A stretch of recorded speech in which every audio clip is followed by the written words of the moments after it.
something bad to us, we are going to do things to you that have never been done before. We, the people, tell the government what to do.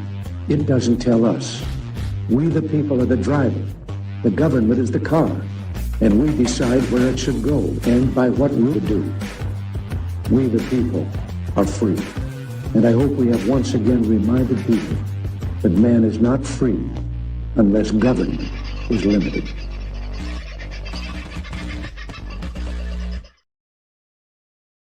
G'day, beautiful people. How are you this very fine one? Have you had a good day? I trust you've been rolling around, not getting too sunburned or too wet, depending on where you are in your part of the world. And if you're in far north Queensland, you'll be preparing to get very wet. We'll talk about the cyclone that's heading that way shortly. I think it's going to be in far north Queensland. It's likely to come across the coast at this stage, north of Cooktown. So thankfully, fairly sparsely populated, although there are some settlements out there.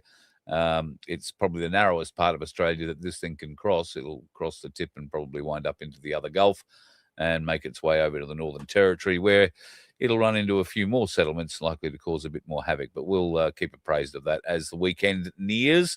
They're expecting it to be quite a brutal force as it comes across, a Category 4 or even 5. But as I say, it'll be in a very sparsely populated area.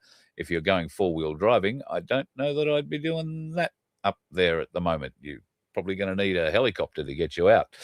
A lot of things happening in South Australia. G'day to all our South Australian viewers, and thank you to the great feedback that we're getting because we are covering what's going on in South Australia with the election. When I say we, I probably mean Vince more so than me.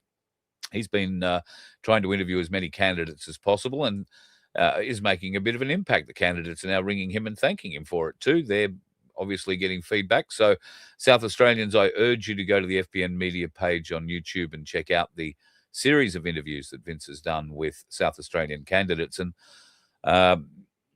he informs me just before, and this is going to get confusing because I haven't got pictures to illustrate with, but he informs me just before I came to air that in the upper house or the Legislative Assembly in South Australia, it's okay to just vote one above the line. So in the case of, let's call it One Nation, you want to vote for One Nation in the upper house, where there are four, I think, candidates for One Nation running, Corey Bernardi being one of them. If you vote One Nation, that vote will only go to One Nation. There is no preferencing of that vote down to anybody else. And that works for all parties in that Legislative Assembly. As we pointed out last night in the lower house, One Nation have decided not to show you which way they'd like you to preference. They want you to figure that out yourself. And so their how to vote card simply says, vote One Nation, whatever the One Nation candidate is, and then you fill out the rest. Now, there might be 3, 4, 5, 6 candidates in your particular seat. If there are 3, 4, 5, or 6, you've got to put 3, 4, 5, or 6 in those in the order of preference that you have for those candidates. But as long as you start with number 1 in One Nation's box, I'm sure they will be very happy. Big polls have come out today in South Australia suggesting that One Nation has clawed more back from the South Australian government, although Malinaskis is in no way, shape or form going to lose this election. And by the sounds of it, his seat is in a very strong Labor area. He's not likely to lose that either. However, a number of other ministers who have probably felt themselves protected are going to be in for quite a shake if these poll numbers come through. And these poll numbers are being echoed across the nation. So this weekend in South Australia is a very important event for South Australians, but I would go so far as to say that this weekend's election in South Australia is going to have ramifications right across the country in the short term for the next 7 weeks. In the long term, if they get another result in 7 weeks that backs up the support One Nation appears to be getting in South Australia, this will put a rocket of enormous suppository proportions up the jacksies of the Liberal, National, Labor, Greens, unibrow consortium. And then you will see the gloves come off in a very big way. They will be trying to attack not just Pauline, but they will be attacking everybody who's going to stand in all of the seats, I suspect, available in the country. I think One Nation may well just stand everybody up in the lower house and for the Senate. Could be very interesting. So this means a great deal this weekend. It's would consider that to be a phenomenal win. If they come away with more than that, then I think that the major parties are going to be requiring to well, they may well need hospital attention to stitch up their arseholes. They're going to shit that badly because it's going to be a mess. It's going to be a mess. Particularly if the feeling that I'm hearing from South Australians generally is what's going to happen. Quite often we find, and this is why I pay never really much attention to polls, but quite often we find, particularly in One Nation's case, as it turns out, they poll very, very, very strongly. And then people get to the polling booth where they're meant to write up their vote, and for some reason they swap. So I don't know if that's been a concerted effort in the past, a tactic by the Liberal and Labor parties to boost up that supposed polling data and then have it all collapse on One Nation, which must be very disheartening for them every election. I don't think that's happening this time round. I think the support for One Nation is significant, very significant. And, if you're up for voting, you might be up for that kind of a change. All power to you. You might want to be thinking about who you're going to be voting in and where they stand on things like personal space invasion, so to speak.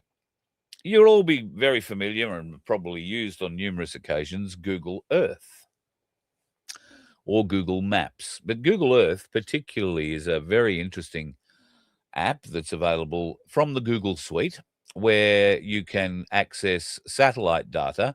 It's not real time. It's images that have been taken over days, weeks, and months previous and stitched together. But it'll give you a pretty good look around the world, except at the places where you aren't allowed to see. They put artificial blurring over certain things. So if you're ever wondering while you're looking at Google Earth why a certain area won't, come into shot and focus properly, that's why. There's something sensitive under there that Google don't want you to see, or the people who own it don't want you to see. However, that clearly doesn't extend to your personal space.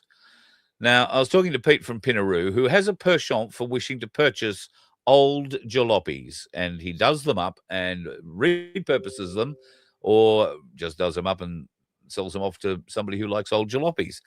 Now, a while ago, he found, through an old farmer, a literal barn find, he found a Corolla.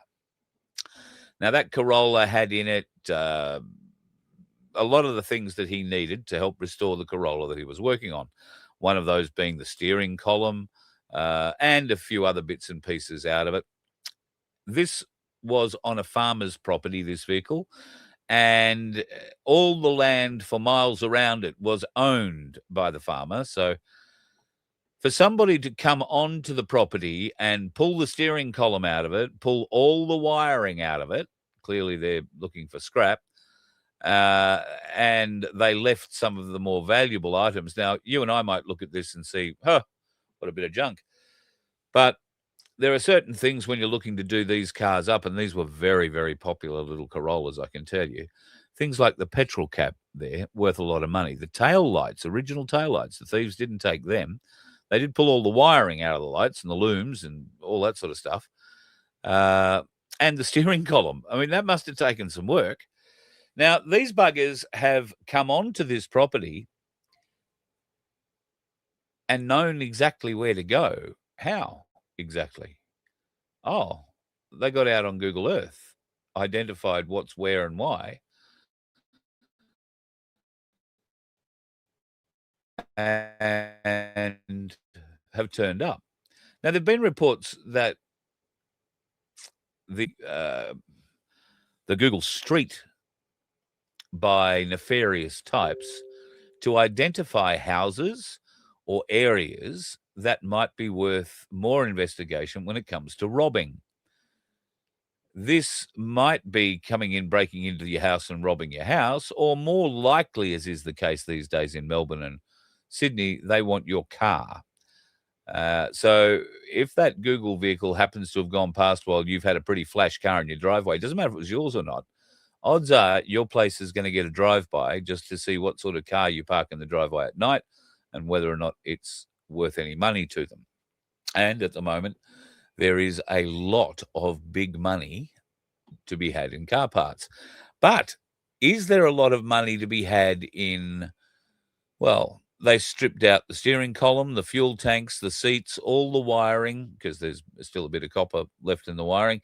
Anything they could actually unbolt, they pulled out of that car and made off with it. And the farmer never knew about it. Pete's turned up to go and pick the thing up and bring it home and discovered all these bits missing. Now, how do they, do we all blame Google always? No, not always, because the council also have access to an app, and we're very familiar with that app. If you've lived on property and you've knocked trees over, you'll be very, very familiar with that app. Now, they pay a good lot of money so that their EPA or their council bylaws inspector can have a look and compare what your block looks like 6 months apart from satellite view. And if they see any new lines on the map, any new straight lines or any trees knocked down or clearings made or new buildings put up, then that's how you wind up getting a knock on the door with a council compliance officer who is going to make sure that you have paid the appropriate fee, not necessarily that what you're doing is right, wrong, or indifferent, just that you've paid the appropriate fee. Now, could council, well, I know council do employ some nefarious types from time to time. Would it pay off if you had, I don't know, union-controlled influence or bikie-controlled influence in your council, and they were able to get access to those sorts of photos that are very detailed, and you can zoom in on and see exactly what is on a rural property and exactly where it is in relation to other things. Tim's saying drones. Well, yes, you run the risk of being heard with a drone, and if you're going to be a criminal overflying somebody else's place with a drone, you're going to run that risk of being discovered. You're probably going to want your drone to come back to you, unless you plan on just letting it hike off into the distance and you're going to go and steal another one down the track. Drones are great, but they're noisy. So even at 400 feet, which is the maximum height you're meant to have them, and with the cameras they've got on them at 400 feet, you're not picking up a great deal of detail on the ground. So you're going to be lower, and even the little ones are going to make a noise. In fact,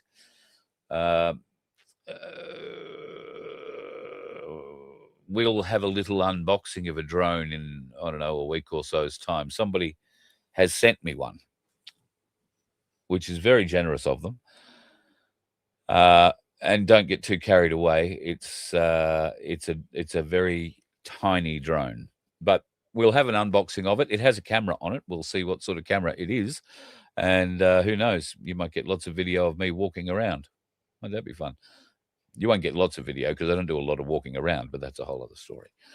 We won't get into that. All right, moving on to other things for the day. Keep an eye out if you've got old vehicles that could be worth things, could be worth money, even to a scrapper. If you've got them on your property, you might want to throw tarps over it or something, because I don't trust these bastards one iota. Councils, made up of people, and we've proved quite a lot of them are quite chonky, so just be aware. All right. Turns out the Australian Navy is rather unhappy with the Australian government. Who knew? For so long, we've had sycophants sitting at the top of the Australian Defence Force leadership pyramid, and definitely is a pyramid. And I'm not completely sure that we've had anybody from Navy, or at least anybody who was a career Navy person representing Navy at that level. It doesn't appear that we have anybody representing Navy at the moment that has balls, and I include those female officers that are probably leading the Navy at the moment. To lead the Navy, you're going to want some balls, so to speak. They have single-handedly, along with the government, been responsible for the greatest deflation of morale in modern naval history.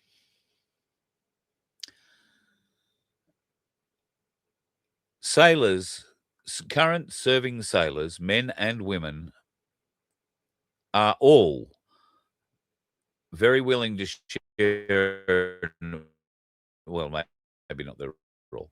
Many of them are willing to share their opinion quietly because they get into trouble if they share it publicly and use their names. So I'm not going to get anybody into trouble. However, I can tell you that the morale in the Navy is nosediving. And why is that? Because we have two complete morons. Well, we've got a lot more than that, but two complete morons sitting at the top table in our government who recently, at a time when Australia had 3 sailors on board a nuclear submarine that was involved in an action during wartime against an enemy combatant ship. Yes, I know the ship had a lot of things going for it at the time, and whether it should have been blown up or not, that isn't the argument. The point I'm making is, for the first time since World War II, an American submarine has fired a torpedo on a boat and sunk it. And this is a nuclear submarine that had 3 Australian sailors on it who are doing training. What sort of training? These won't be, little seaman type sailors. These will be officers on board learning how to command a nuclear submarine. They will be learning the systems. I would say one would be an engineer, one would be a command captain, and one would be an XO or along those lines. One would probably be a weapons specialist, and the captain is meant to be all things to all people. There won't be 2 captains on the boat, but there will be a seniority thing there. But our sailors, nope, you don't get to participate because somewhere in Canberra, Albo, Sleazy, and that Muppet Marles get on the phone with Penny Wong and wet themselves over the fact that Australians might be on board a boat that's going to fire a torpedo that it was designed to fire for the first time since World War II in an active war zone. And he sends them to their bunks, quite literally to their bunks. You will go to your bunk, you will pull the curtain closed, you will turn up your radio, put your fingers in your ears, go la, la, la, la, la, la, la, hear no, see no, do no evil. You can't be blamed. We can't be blamed for being part of this if you weren't standing on the bridge or doing whatever. These 3, I suspect, officers are not there as observers. They are there as active members of crew. They will have been trained or are in the middle of training so that they can learn and bring those skills back to Australia at the time the Americans ordain us to be brave enough, big enough, and responsible enough to inherit one of their 40-year-old nuclear submarines. And then we're going to spend another 20 years trying to build our own. But that's another point. A moot point. What we've got is a coward's government issuing orders where they must have gone to the secret squirrel bat phone, relayed through diplomatic terms, because I'd be very surprised indeed if Anthony Albanese can pick up a phone in Canberra and, using the very low frequencies that they use to contact submarines, ring up the USS Charlotte and say, listen, I want to talk to the Aussies on board, mate. Thanks. Don't think it works like that. It would have had to have gone through CENTCOM. It would have gone diplomatically before that. Whole heap of shit. And if we get into trouble, you will go to bed. You will put your fingers in your ears. You will not see, hear, or do anything because the Australian government doesn't want you to know about it. Do you really think America is going to give us, regardless how much money, and I think we're up to over $400 billion in the deal now, Do you really think America is going to give us nuclear submarines if they can't trust the Australian government to support them at a time where they supposedly need it? And that is what Donald Trump is arguing about in the here and now. He's a very angry little man. The United States has been informed by most of our NATO allies that they don't want to get involved with our military operation against the terrorist regime of Iran in the Middle East.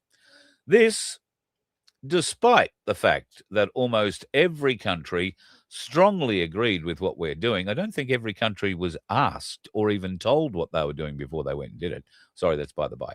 And that Iran cannot, in any way, shape, or form, be allowed to have a nuclear weapon. I am not surprised by their action, however, because I always considered NATO where we spent hundreds of billions of dollars per year protecting these same countries to be a one-way street. We will protect them, but they will do nothing for us, in particular, in a time of need. Fortunately, we have decimated Iran's military. Their navy is gone, their air force is gone, their anti-aircraft and their radar is gone, and perhaps most importantly, their leaders, virtually every level, are also gone, never to threaten us, our Middle Eastern allies, or the world again. Because of that fact that we have had so much military success, we no longer need or desire the NATO countries' assistance. We never did. Likewise, Japan, Australia, or South Korea. In fact, speaking as President of the United States of America, by far the most powerful country of anyone, anywhere in the world, we do not need the help of anyone. Thank you for your attention to this matter. I think he was a bit angry at the end there. Do you think that? I would just caution the president that pride cometh before the fall.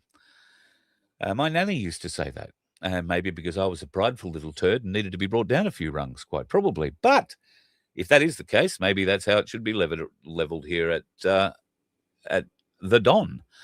He has got very angry that multiple nations, including Australia, have refused to send a warship into the Straits of Hormuz to protect shipping. What's happened to all the insurance that the Americans were going to provide for all the shipping? There shouldn't be any problems with that, yada, yada, yada, yada, yada. Doesn't appear like too many ships have taken them up on that offer, or owners of those ships have taken them up on that offer. And that could be because they have no real faith in the American dollar. Now, just how invincible, just how good, and will it still be the best country in the world when the US dollar crashes and is worth nothing? And that's where it's going. Make no mistake, it's going to crash to nothing. Will America still be the greatest country in the world? Will it even be a country still? I doubt it. Netanyahu is the worst president the United States have ever had. I like that. And you'd be right. Now, all sorts of weird things coming out about the war in Iran and the damage that's being caused in Israel. So at the moment, in this particular area of the Straits of Hormuz, the Americans have been concentrating fire, so to speak. This area is the area of regard where missiles have been put into those launch facilities, underground launch facilities that I showed you pictures of the other night, and waiting for shipping to come through. They're going to identify American ships or American-owned ships or ships with American interests, and those missile silos have anti-ship missiles loaded in them, meaning they travel very fast, very low, and because they only have a very short distance to travel comparatively from where they're launched to where any ship might be, and by short, I mean the maximum distance they're going to travel is 26 miles, really, there isn't a lot of time to get into position to protect shipping and bring these things down. We've also been made aware that Iran has been producing and keeping hidden fleets, and we're talking hundreds of these fast attack boats capable of missile launches, harpoon missile launches, anti-ship missiles. Now, if that's true, that would indicate why America today has been going out and doing its damnedest with the biggest bombs they have in their arsenal. And they've been bombing that entire coastline, both along the coast and just inland from it. They've been using 5,000 pound, so what's that, 2,500 more kilo explosives. And that would be rocking the world of anybody who was close by. These are deep bunker penetrating weapons that are supposedly going to annihilate Iran's ability to knock out the shipping. I don't know that that's going to really help. I think they're going to have some serious issues convincing these ship owners to come back in. There are a couple of burning boats already inside the Gulf. I'm not sure if they've been able to put out the container ship that was on fire, and certainly the two oil ships up near Iraq were still well alight yesterday. I'm not sure if they've been able to put them out yet or not. Interestingly, though, very little damage, which, to the environmental damage, which goes to show that at least it appears that in the most highly oiled part of the world, they're very ready for these sorts of environmental issues of a ship springing a leak or blowing up unexpectedly and leaving parts of itself all over the place. What you won't find anywhere in that Gulf is a submarine protecting shipping. It's too shallow, too narrow, and they make too much of a nice target going into and out of the Straits of Hormuz. And I don't think they'd like to be in there with all the other big ships moving around on them anyway. They will be hanging around outside of it, somewhere off India. And India at the moment is where peace negotiations appear to be having a fledgling beginning. Donald Trump, as you can see, is just being rather bombastic and not happy with ending the war just yet. He says, or has said previously, that Iran has asked multiple times for them to end the war. We've seen anything but that. The Iranian leadership have been quite vocal in pushing back, and so too have many of the Iranian people. We are only being shown certain protests out of Iran, but there are much larger protests in support of the government that is now under attack, which is having a bad week. What can we say? Now, we've learned that Mujtaba is going to be the son of the old Ayatollah is going to be the new Ayatollah, Mujtaba Khomeini. Now, there are a lot of stories about him that he's dead, that he's wounded, very badly wounded, only got one leg left, got no legs left. I've heard that too. Does still seem to be able to write, so presumably he's got his good hands still. No one knows whether or not he's still in Iran, but everybody is pretty confident he hasn't been able to get out of it. He spent some time in a coma. But now they are really ramping it up. Now, we talked a bit about propaganda last night. So the Ayatollah's son was apparently colloquially known in Iran as the power behind the robe. Now, that sounds very daunting when you think of him as the son of the Ayatollah who ruled with an iron fist. But the old Ayatollah was a bit perplexed and was concerned about putting this son up for the job when he either retired or was retired by the Israelis. He had some concerns. And it appears, if you listen to the American propaganda, it appears that those concerns could be well-founded because the new bloke, the son, Mujtaba Khomeini, appears to be gay.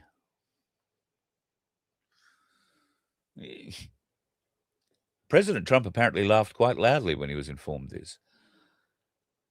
It would pose a few problems, you would think, for the leadership of Iran if the new supreme leader is gay. Why? Because the previous Supreme Leader, and the Supreme Leader before him, and the Supreme Leader before him, and him, and him, and him, and him, have been hanging gays from buildings, from trees, and in the modern day, from cranes over the streets of Tehran. You might understand why his father was having a hard time saying, yeah, we put Mustafa in. He'd be fine. He'd be fine. And you got to feel for the bloke, too. I mean, if he seriously has only got one leg left, it's going to make his time at Mardi Gras very difficult indeed. But a very tired leg, I would have thought. But duck and weave. That's all we can hope and intend to do at these times. Now, I've got a couple of videos that I'm thinking about playing you. I'm still umming and ahhing about one of them. So in the meantime, I will play you one that, yes, it does sound like septic tank propaganda. You are quite right, cunning linguist. I agree 100%. Now, we've had a lot of questions over the years, people saying, oh, show us these underground tunnels, show us these sacrificial areas, show us how things are hidden. This is particularly well hidden, but it is no dumb or anything like that. But it does appear to be a very unholy or holy chamber. It sort of depends. It could be used for either, I suspect. But one thing you can be left in no doubt of is the fact that it is very definitely secret. It is very definitely not to be found by anybody unless they are meant to know it's there. It starts a bit quickly, and just to explain it, the lady will open a panel of a wall. There is nothing to, obviously it's got a hinge there, some panel to access, steps down into this thing. That raises some questions for me as to some level of authenticity, because as you'll see, take notice of the stairs and the door that covers them. They would make an awful racket if you stepped over and walked on them, in high heels or something like that. Keep an eye out, but use some discernment. But this is very, very interesting. Push the button. So door opens, which is part of the wall. There's a wire and pulls up a floor panel. You can see there's no padding on it, soundproofing. But it allows you to come down a half level and then another half level.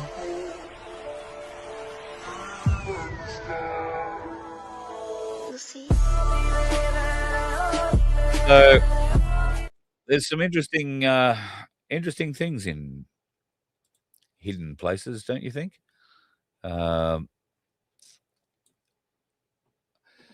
Certainly, we know there is quite a lot of hidden rooms like that in New York City. In fact, one of them was found under a synagogue a couple of years ago, you might remember, along with a whole heap of blood-stained blankets and mattresses, child's mattresses at that. Have we heard too much? I don't think we've heard too much about that since then. Last night, I suggested that you might want to brush up on and learning a little bit about Judaism, about anti-Semitism, about Zionism. Good evening from Western Australia. Back at you, Zippy. Today, I've had a lot of phone calls from people asking me to explain Zionism, because the general thought is that it's a biblical reference, be it a Jewish one or a Christian one. Nobody seems to be quite sure. I can assure you that it is not a biblical reference. It is nowhere near that old. Zionism is a political philosophy. It is not a religion or a religious philosophy.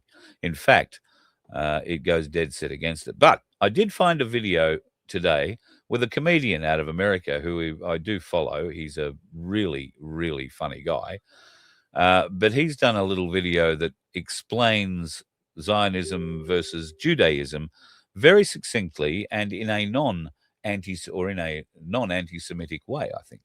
So if you've ever struggled with understanding what Zionism is and why it is different in every way to Judaism, have a watch of this. It goes for a little while, but it will certainly give you a very good idea of what it's all about.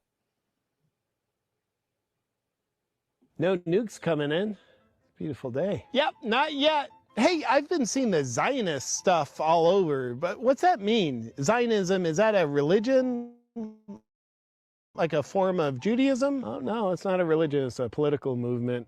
Became an organized movement in the 1890s with major financial backing from the Rothschilds.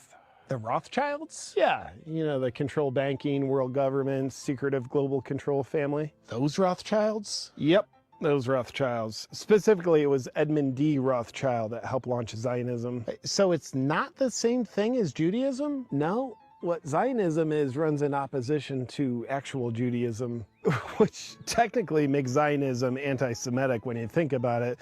But I don't think you're supposed to think about it because that creates problems for powerful people. Okay. So actual Judaism is not Zionism. Correct. Zionism violates the values of Judaism, so they're not the same and kind of very different. I thought Judaism and Zionism just went together. That's confusing.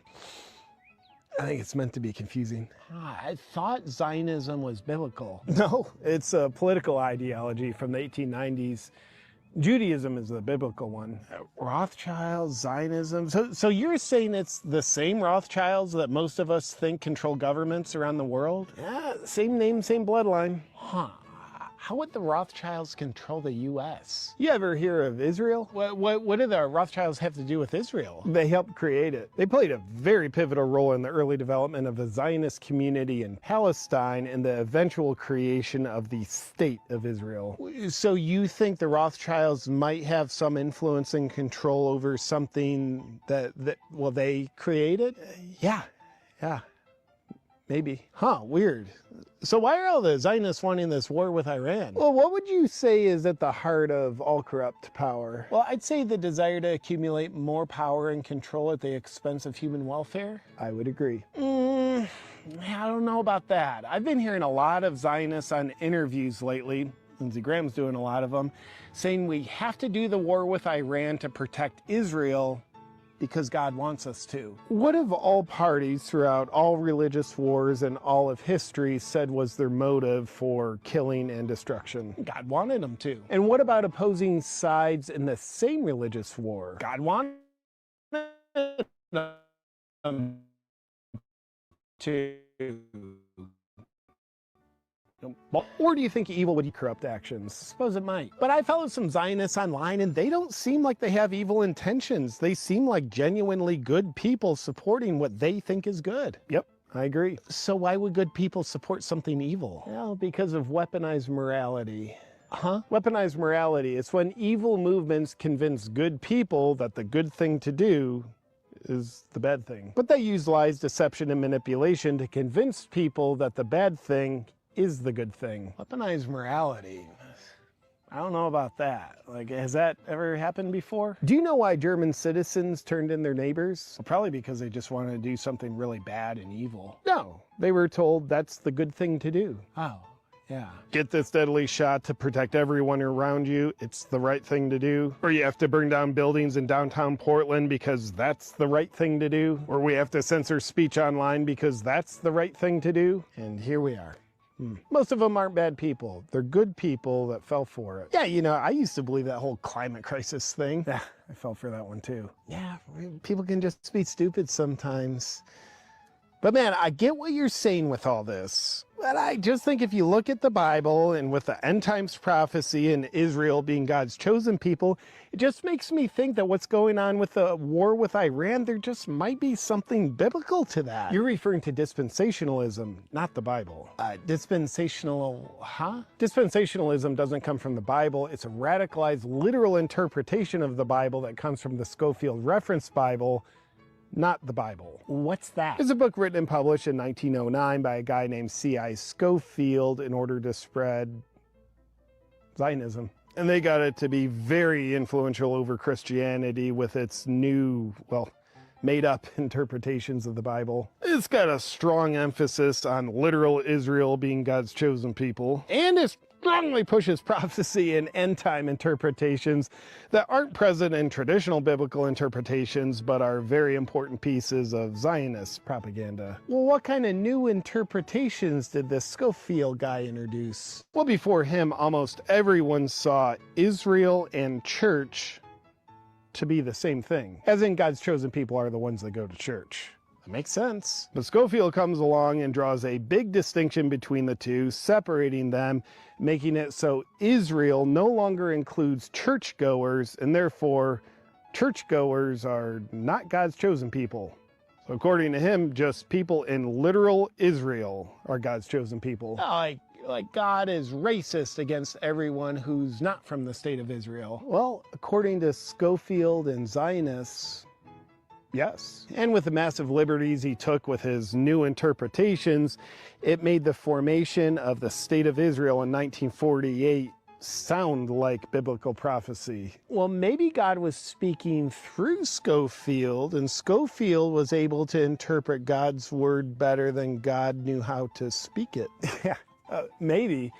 But Scofield was an alcoholic, a literal criminal, and he abandoned his wife and child. So it could be possible that God was working through him. Oh, his work was also funded by wealthy Zionists, too. So yeah, I mean, it could be he was motivated by God, or it could be he was motivated by the money he was paid by Zionists to write what he wrote in order to spread Zionism. But yeah, I don't know.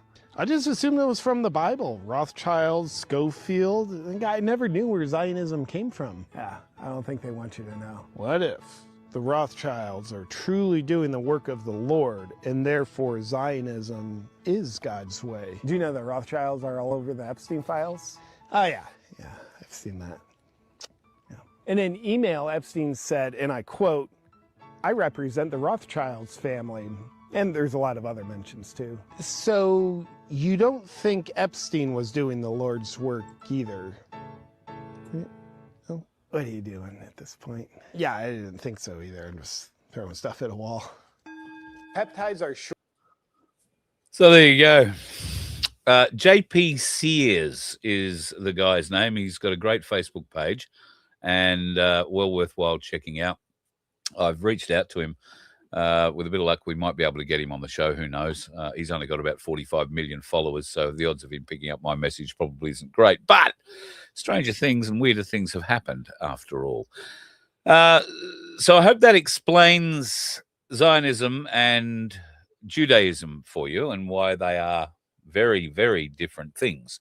I think that will help a lot with people getting less confused about what is anti-Semitic and what isn't.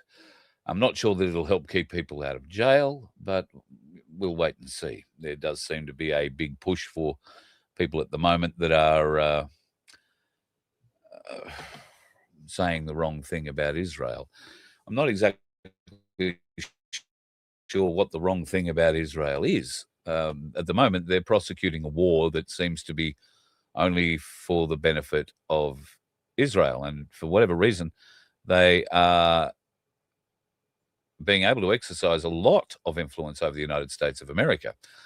The world is finding that concerning, as evidenced by the lack of support coming from NATO partners and anybody else in the region. Australia, South Korea, those sorts of places. Pardon me.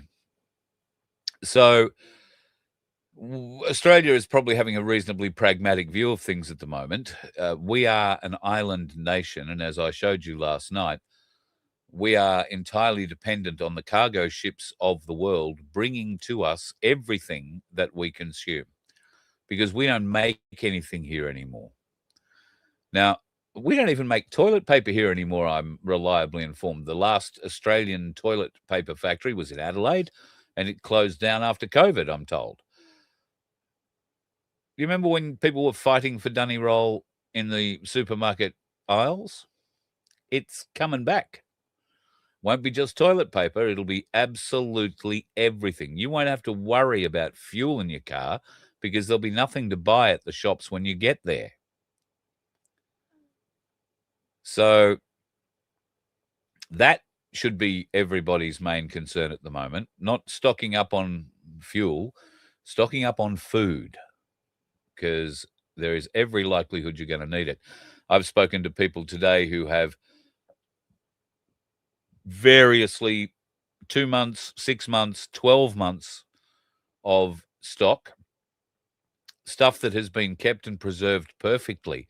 A lot of dry stock that has been kept in 20-litre containers that's been filled with nitrogen to get all the air out of it and kill anything that might.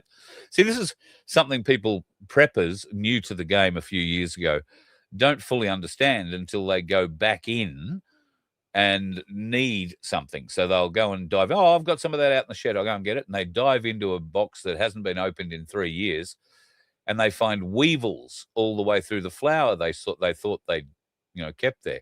Now, the weevils didn't come in. The weevils have always been in the packet. Always. You just left them for 3 years and they've multiplied. So how do you get rid of them? Well, you pack all that sort of stuff in nitrogen, which is a bit of a to-do, but I think we have people in our chat that could give you some ideas on how best to do that, and it will keep all your foodstuffs preserved. Nothing will grow in it because there's no oxygen in it for it to get a foothold and grow manky. But people are only discovering that now. So if you've got a stockpile of stuff that you've got out in the shed somewhere, or you've got it, dug in a hole out the back, better go and check it out. You will also find particularly cans of tomatoes are apt to deform and possibly explode depending on how hot you are in your part of the world and where you've stored them. I know from experience that these cans, explode is a strong word, but they'll split along the seam, and it's a bloody mess. So, Mount Gambier has a big toilet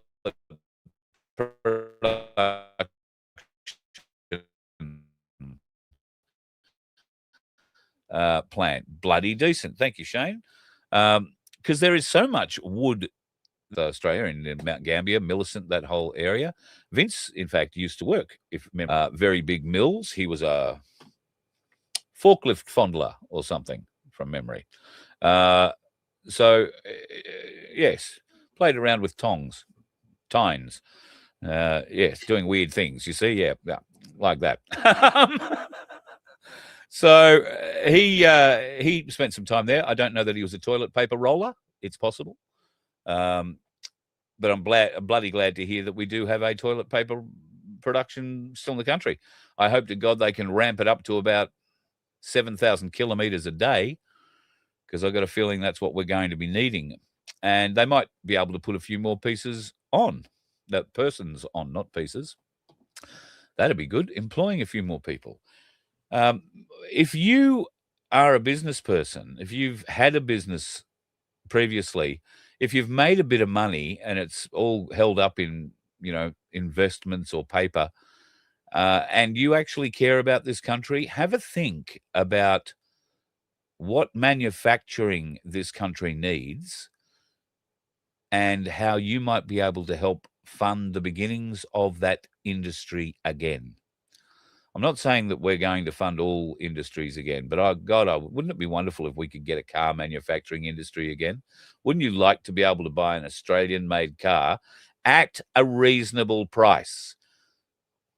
For that, we would have to have agreements that anybody who was involved in the process had nothing to do with the unions, because it is precisely because of the unions, in my opinion, that we don't have a manufacturing industry in this country anymore, particularly a car-making industry where people were being paid many, many, many tens, if not hundreds of thousands of dollars a year to watch a robot pick up a nut and screw it onto a screw.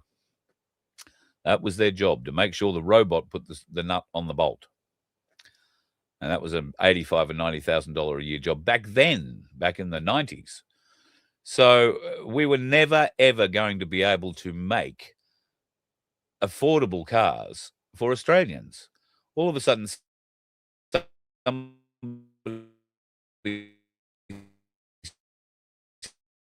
oh shit, we've got to keep up with the BMWs and we've got to keep up with the Mercedes. If you've done an Australian road, fall apart 3 years because they're just not up for it. Although these days a lot of car testing is done here, but back then it wasn't. But our cars were made for our conditions, and much better. You could get a spare part anywhere on the side of the road, big town or small. We need to get back to that. We need to get back to something that is useful from a family perspective, useful to a farmer perspective. Or bugger me, a ute.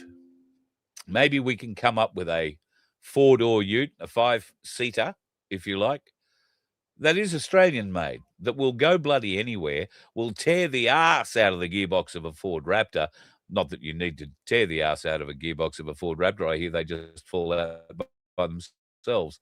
But, you know, you get the idea of where I'm going with it. So I shouldn't say that about Ford Raptors. I'd really love a sponsor. And a Ford Raptor would be a great one. I guess as long as the gearbox stays in it and works. Anyway, you get the idea. Bloody unions did destroy the car industry, made everything unaffordable, and they did it on the back of, our workers need to make more money. And then the unions would extort their workers to get more money. Oh, look at the great pay rise we gave you. You blokes at the meeting this week, everybody can give us $100 because we were good blokes. And then we'll be back next week for another $100 because we're good blokes. And look what we did for you. We got you $100 pay rise every week. Doesn't matter that you're giving it back to us. Not sure that ever actually happened. Well, I am sure that it did happen actually, but the current CFMEU may operate differently. The former one used to play a lot of things like that. And the unions, well, I have no respect for unions because they forgot. They forgot, like Labor has forgotten, why they came into being. They came into being to protect the little bloke. They came in to give the person who isn't strong enough to have their own voice heard. And that's not a bad thing. You know, there are those of us who have big, loud voices and can be very brash and tell exactly what we want.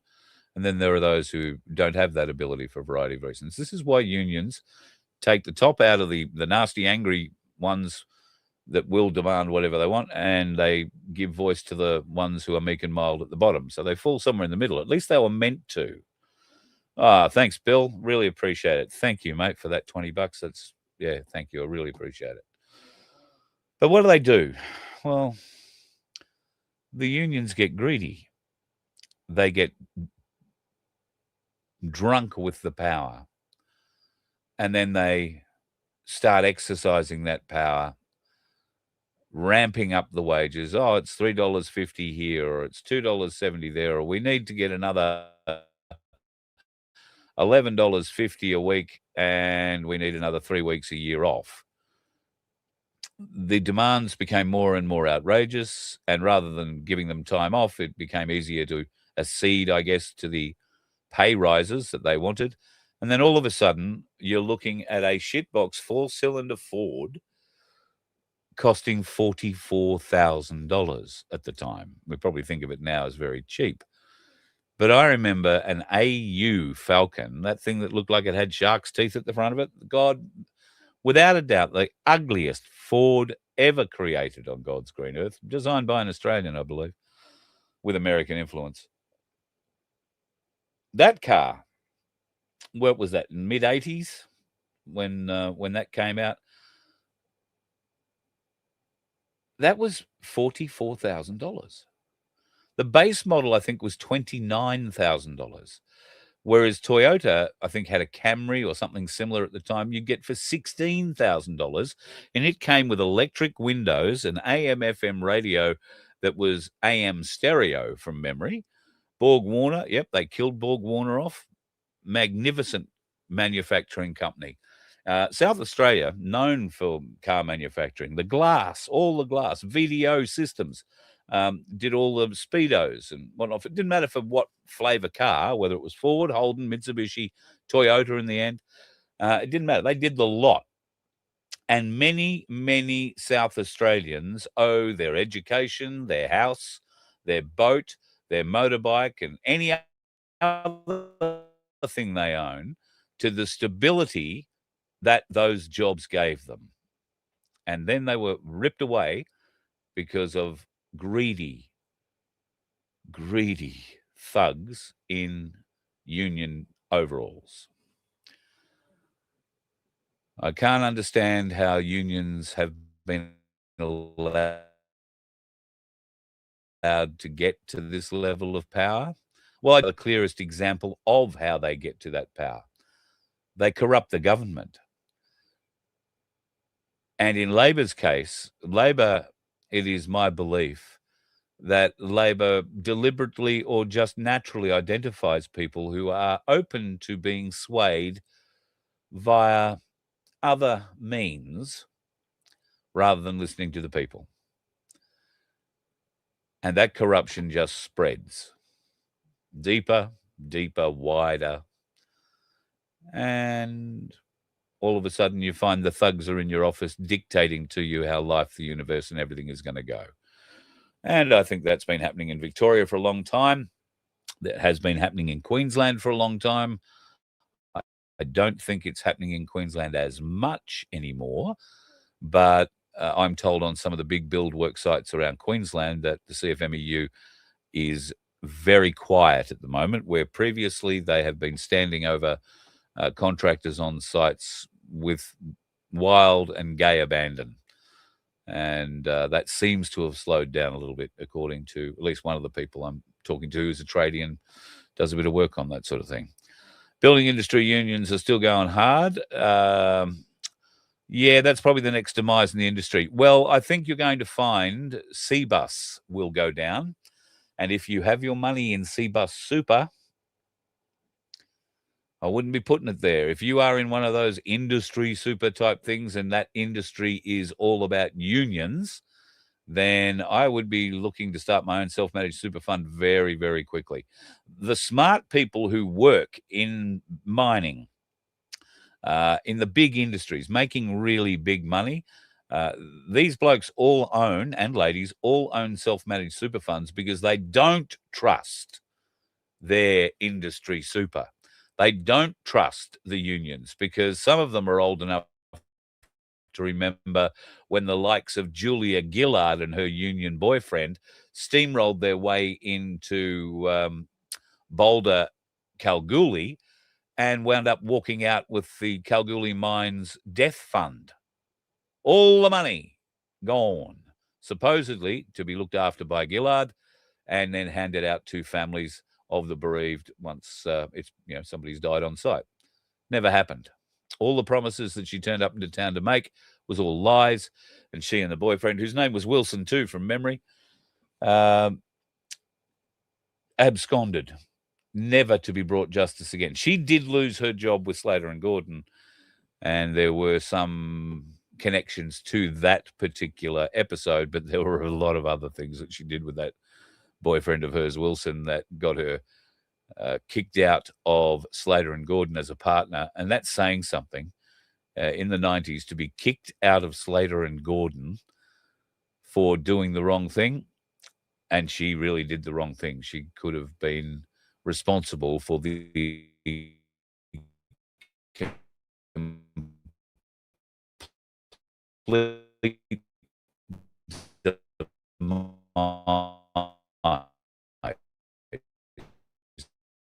of Slater and Gordon with her unethical actions. Hide those actions to obvious. Of course, in a lot of contracts passed between government and Slater and Gordon, mob starts with black. They are the Labor government's lawyers of choice. So you know how much money they make a year out of them now, and you get a bit of an idea of how long they've been making it. Utter bastards. Utter bastards. Gillard gave $40 million to the bloody Clinton Foundation on our behalf. She gave a lot more than that. She gave $189 million, and then another $200 million she gave through the World No, it was through the UN she gave that and the Clinton Foundation. And from it, once she'd vacated Australian politics, she was given the chair of a UN-based group that was all about education for women. This was a Trojan horse for the Gillard child sexual exploitation plans to be rolled out globally. Gillard was the one responsible for the demise, or at least the beginnings, of drag queen story time in our schools. Gillard was at the head of and responsible for the introduction of all the gender-neutral bullshit in schools. She filled the education unions with like-minded dykes that were militant in the nth degree to force through the gendered fluidity programs that they are now using and have been using for the last 10 years to make the lives of many of our children almost unlivable with the psychological abuse they've placed on them. And that bitch got granted a huge, huge paying job. I want to say it was over $500,000 a year to fly around the world for, I want to say it was 2 years, extolling the virtues of education in schools for kids, for girls in particular. And what did she roll out? The program that they tested predominantly in Victoria back in the day when the red-headed clown was in charge. And she has a lot to answer for. I can only hope that we get to a point of answering or making her answer it soon. And I do believe that will be the case. Very quickly, a couple of things that I want to bring to your attention. There is a cyclone up north. There are people that we know in the area of regard. So stay safe to those folks that I know in far north Queensland. This is going to hit over the weekend. It's going to be fairly strong, but it's going to go through an area over the Cape that is fairly sparsely populated. And with a bit of luck, there'll be no Aboriginal settlements that are torn apart or anything. And then you can see it'll head across the Gulf and head towards the Northern Territory, probably gain a little power as it goes along. Antic has come out today. He is making all sorts of noises. I think he probably has to. Because he doesn't seem to be getting much of a shout from his party in general, so he's eliciting all the promotion himself. Now, he's got a lot of questions about the Australian TGA, the historical terms of reference, particularly that were used for the introduction of COVID, but we are also looking at the World Health Organization controls over us in the event of another pandemic. And it looks like there is a TGA connection here.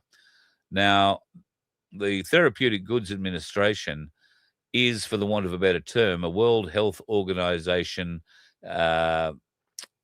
committed consultant, which means that behind the scenes, there are conversations going on between the TGA, the Department of Health, and the WHO relating on to how we're going to roll out the next pandemic response and all the other bits and pieces. Now, the Australian people have made it very clear we do not want any involvement with this whatsoever. And yet, the TGA are still going through with it, and they can only be going through with it because the government is paying the bills on it and therefore are very, very keen to push. So the TGA don't answer questions or they don't give a shit. No, they don't. Malcolm Roberts has been trying, I don't know for how long, to get answers out of the TGA. Karl Stefanovic, I would have thought, might have more luck. He's been, well, he's got a bit of a bro show happening at the moment between him, Matt Canavan, and Gerard Rennick. I don't know whether he's trying to bring them all together and particularly trying to help Rennick come together with One Nation. Rennick is already working with smaller parties, and this is something I told you about was happening last year as well, and all got blown up because one nation came to the table and weren't prepared to bend or flex or do anything at all with regards to the other operators. And those operators were the Qatar Party, amongst others, the Nationals, and a few other minor parties floating around. Now, I think that they've got every chance of pulling something together, but right now, it looks to me like Carl and even Gerard Rennick sounds a bit committed to opening the door back up to one nation. It doesn't appear like any of the blockages that held them apart last year are now there anymore for Rennick. So who knows? We might see something interesting happen there. We could also see something interesting happen here. A Queensland Young Australian of the Year has been removed from his job, which is dealing with young children, and has been charged with 8 offences regarding to possession of child exploitation and pornography material. That's another southeast corner Queenslander. If you're sending your kids off to these, I don't know, maybe I'm just too old. Maybe I'm just wrong-headed, wrong-minded about all of this. But I'll be honest, if I had to walk a child into a daycare centre and I found a 20-something-year-old boy looking after toddlers or even younger, I would have questions. I don't know that I'd ask them there and then, but I would have questions. Like, what made you come to this sort of job? Not that there's anything wrong with that job. It's just not the kind of job you'd expect a 20-year-old bloke to, or a 22-year-old bloke to gravitate into. But it might not be right to ask those sorts of questions, is it? I could be doing completely the wrong friggin' thing, which I'm, reasonably good at doing. Speaking the wrong thing, Indian immigrants are calling for Punjabi lessons in public schools. It'd be more useful. No shit, Sherlock. There is an expectation that when you come to this country, you will be speaking English, not Punjabi. One of the reasons that we have schools is that you can learn to speak English at them. Preferably, you already come with a working knowledge of it, and if you're an adult, you can go to a night school class or a day school class if you've got time during the day and brush up on those English skills. If you're a kid, they tend to learn a lot more quickly, and immersing them in a school situation tends to, help them understand the language a little bit faster, I guess. Kids are fast learners. However, understanding the culture differences, well, yeah, not so much. During winter, understanding AFL or NRL is not going to be high on their list. You want to talk cricket? All good. Common ground. We know a lot about that. But other times of the year, Punjabi might be helpful. However, should we change the schools or the languages that are taught in schools? I remember when I was in school, you had a choice of Indonesian or French, and you only got French to Form 2. After that, you had to choose Indonesian. I don't know why. Maybe they thought we were all going to French Indonesia. No freaking idea. So, look, I'm not adverse to changing it. We were told at some point we should all be learning Chinese. We should all be learning Japanese as well. That was a big one during the late 80s from memory. Oh, look, my daughter was born in the late 80s, so she was just going to school in the mid-90s. Oh, yeah, we're going to teach her Japanese. And they did for like grade 1 and 2. And I think she's probably as fluent as I am in it these days. Konnichiwa. That'll be about it. Kawasaki, Suzuki, Kamikaze. That's about it. Can't go much further, I'm afeared. Before I go tonight, I've got 2 last things to show you. This will be the first thing. If you have any interest and you are requiring a tent that goes into a trailer, I can help you out with one. Now, this is a bit of a rig. This rig is hand-built from the ground up. I know the bloke who owns it quite personally. The canvases and everything in it are top notch, huge bit of room and associated other bits and 2 rooms in it. Ideal to go camping with the family and all that sort of stuff. $4.5 grand on it. If you're interested, let me know, and I will put you in touch with a very grateful seller who is looking to push it out. I don't think I've got anything left to show you tonight. I could just tell you that you really, if you haven't already heard and learned about it, I think you should go and figure out what kakistocracy is. We all live in a kakistocracy, a kakistocracy, a kakistocracy. Ta-da! And if you like kakistocracy, it looks exceptionally good on a cup, and it's a great conversation starter. Kakistocracy is a real word. It's about bad government, or the bad people in bad government. And that is what a kakistocracy is, a government made up of dickheads. And my lord, we got one of them. So if you'd like to be able to explain kakistocracy to your friends, buy them a coffee cup, buy them a stubby holder, buy yourself one and just show it to them. And you can do that here at merch.vofhq.com/shop. I'm not sure if Vincenzo has put up any other designs. There are a few things there. And I know that as soon as I hit the off button on this, we are going to sit down and make a decision on our cruise shirts. So for those of you who are coming on the cruise, well, you're probably not going to get a shirt. But if you want to, you've still got time. Let us know what size shirt you'd like for the cruise, and we will arrange it. It's going to be a very cool sort of a shirt. Look forward to seeing everybody on the cruise. And yes, I still believe you can get a bed on the cruise if you like.